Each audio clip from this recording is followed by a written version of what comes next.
प्रणाम आचार्य जी। अ, आचार्य जी मेरा प्रश्न है आपका एक वीडियो देखा था उसका टाइटल था कर्ण के साथ छल क्यों हुआ? तो उसमें आपने बताया कि अगर आपके पास कोई गुण भी है और कौशल्य भी है, लेकिन अगर आप कृष्ण के विरोध में खड़े हैं, तो आप हारोगे भी और मारे भी जाओगे। ये सुना था। तो जैसे अभी ये कुरुक्षेत्र में युद्ध हो रहा था, तो उसमें हम देख पा रहे थे कि कृष्ण के विरोधी पक्ष में जो भी है, विरोधी पक्ष से जो भी युद्ध कर रहे हैं, तो वो हम देख पा रहे हैं कि वो सब कृष्ण के विरोध में खड़े हैं। लेकिन आज के इसमें अगर हम मतलब ये कैसे हम समझे कि हम कृष्ण के विरोध में है, ये कैसे हम जाने? गीता है ना। कृष्ण आज भी हैं। गीता तो है। जिन्हें गीता नहीं भाती वो सब कृष्ण के विरोध में है।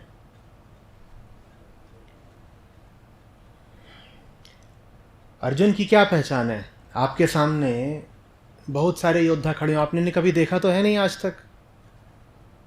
ना आपने दुर्योधन को देखा, ना किसी को देखा।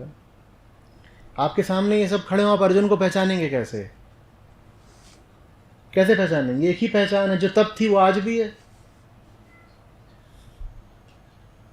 जिसके पास गीता है वो कृष्ण है, और जो गीता को सुनने को राजी है वो अर्जुन है। बस। तो आप तय कर लीजिए कि आपको उधर होना है या इधर होना है। उधर वालों की यही पहचान है, उनका नाम कुछ भी हो। जो पूरा कौरव पक्ष था उसमें भी बड़ी विविधता थी। इधर से उधर से, पूरा पश्चिम उत्तर दक्षिण, हर तरफ से, उसमें भी सब राजा लोग अपनी सेनाएं योद्धा सब लेके आए हुए थे। पर उनमें सब में एक चीज साझी थी, क्या? उन्हें कृष्ण से कोई लेना देना नहीं। आज भी कौरव ऐसे ही पहचाना जाएगा। उसे कृष्ण से कोई लेना देना नहीं। उसे बाकी सब बातें पता होंगी, उसमें खूब युद्ध कौशल होगा, एक से एक महारथी थे उधर भी। उनमें बुद्धि भी होगी, कुशलता भी होगी, रुपया पैसा भी हो सकता है उनके पास, बल भी हो सकता है, युद्ध कला सीखी हो सकती है। और उस समय पर जितनी भी कलाएं, चतुरताएं, ज्ञान होते थे वो उधर भी थे भाई। वहाँ पर कृपाचार्य भी थे, तो ज्ञान की भी उस तरफ कमी नहीं थी। बस एक शय थी जो इधर थी उधर नहीं थी, उसी से पहचान लीजिएगा।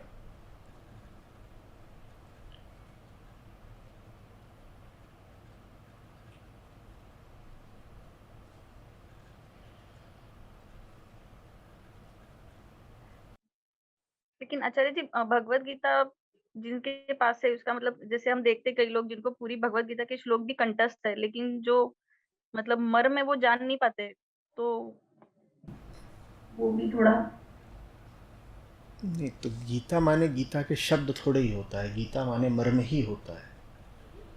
मर्म ही होता है। अब ऐसे तो आप देखें तो दुर्योधन भी गया था कृष्ण के पास।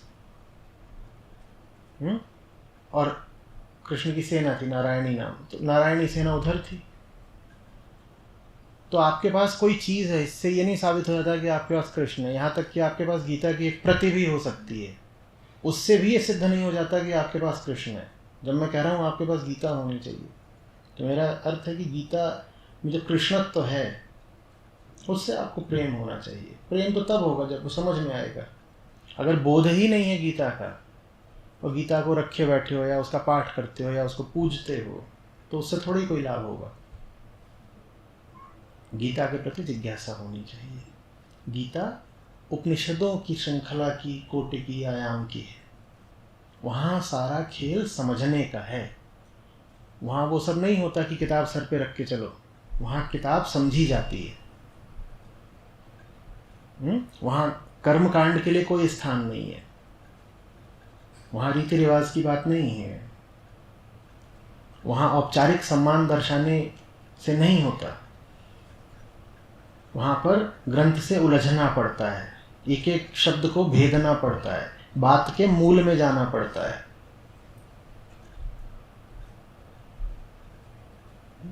अगर आप ये सब कुछ कर रहे हैं तो आप कृष्ण के साथ हैं। नहीं तो गीता की प्रति रख लीजिए, चाहे कृष्ण की मूर्ति रख लीजिए, उससे ये बिल्कुल नहीं हो जाता कि आप कृष्ण के साथ हैं। मतलब आचार्य जी, अभी जैसे कृष्ण शब्द का उपयोग हम यहाँ पे कोई व्यक्ति विशेष ना होकर के सत्य के लिए कर रहे हैं। हाँ। पर्यायवाची शब्द है, मतलब सत्य और कृष्ण, हम सत्य की बात कर रहे हैं। तो मतलब आचार्य जी, सत्य के विरोध में खड़ा होना मतलब असत्य को, मतलब अहम को पोषण देना, ये हो सकता है? हाँ, और कोई होता भी नहीं है सत्य के विरोध में। अहम माने वो चीज़ जो है नहीं पर अपने आप को मानती है कि है, तो वही असत्य है। और अगर उसे अपने आप को मानना है कि वो है, तो उसे सत्य का विरोध करना ही पड़ेगा, क्योंकि अहम ही मूल असत्य है।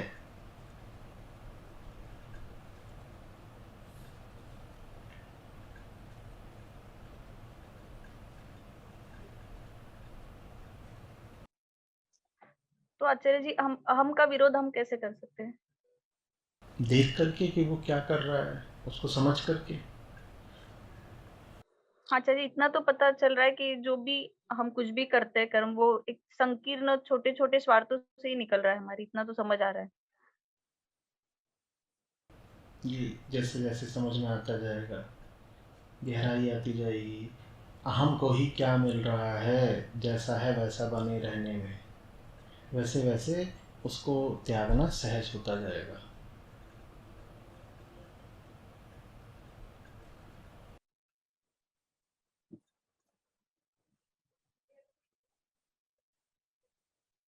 आचार्य जी, एक और ये था, मतलब एक कश्मकश सी है थोड़ी, कि जो आपके लेक्चर में भी सुना था ये, कि अगर आप देह भाव में जी रहे हो तो आपको खून का बंधक बन के जीना पड़ेगा। मतलब देह से रिलेटेड फिर जो भी रिश्ते हैं वो आपके लिए बहुत बड़े हो जाएँगे। तो लेकिन अभी मैं ऐसा एक मतलब बदलाव देख पा रही हूँ कि जो भी रिश्ते हैं, मतलब बहुत नज़दीकी भी, उसमें कोई मतलब मुझे दिलचस्पी दिखाई नहीं दे रही है। मतलब कुछ गेट टुगेदर्स भी होते हैं, तो सारे रिलेटिव्स उसमें होते हैं, लेकिन मैं उसमें मिसिंग हूँ। तो मतलब अभी भी है, एक कल ही है, लेकिन लेकिन मैंने बोल दिया कि मेरा शिविर है करके, तो मैं वहाँ जा नहीं रही हूँ। बाकी सब लोग हैं, मतलब जो भी बहुत नज़दीकी खून के रिश्तों में आते हैं, वो सारे ही लोग वहाँ पे हैं। मैं अकेली वहाँ पे मिसिंग हूँ। आपको वो सब रिश्ते याद भी हैं और आप उन्हें बहुत महत्व भी देती हैं। आप उन्हें इतना महत्व देती हैं कि आप उस बात को मेरे सामने भी उठा रही हैं। नहीं तो वो लोग बोलते हैं कि ये उनके बोलने को आप बहुत महत्व देती हैं, आप अभी पूरे तरीके से उनसे जुड़ी हुई हैं। आपने उनको महत्व देना थोड़ा कम किया होता।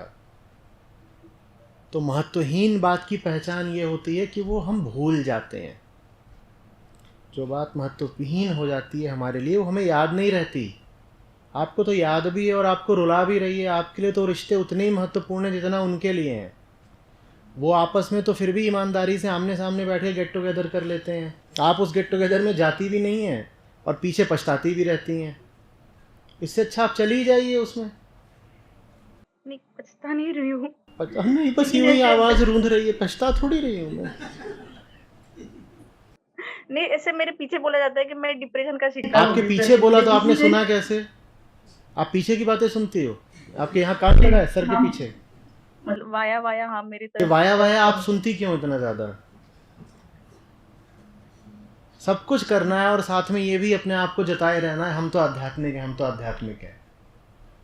हाँ, जैसे घरों में होती नहीं छोटी बच्चियाँ, जब 8-10 लोग एक जगह होंगे तो वो कमरे के दूसरे विपरीत कोने में जाके बैठ जाएगी। क्यों? क्योंकि वहाँ रहेगी तो अटेंशन मिलता है। फिर सब बुलाएंगे, अच्छा इधर आजा बच्ची, इधर आजा बच्ची। ऐसे तो बुलाते ही नहीं अगर वो उधर कोने में छुपी ना होती जाके। तो अध्यात्म का प्रयोग करके अब ये सब करना है कि आई एम डिफरेंट। आप डिफरेंट हो गई होती हैं तो ये सब बातें आपको भी याद रहती हैं। आप किसी और विषय पर चर्चा करती ना मुझसे, आपको महीने में 1 दफ़े 2 दफ़े 10 मिनट के लिए मुझसे बात करने को मिलता है और उसमें आप बात कर रही हैं कि रिलेटिव्स गेट टुगेदर कर रहे हैं, उसमें चाट बनी है और बढ़िया वाली ठंडाई है और मैं ही चूक गई, लेकिन मैं वहाँ जाना भी नहीं चाहती।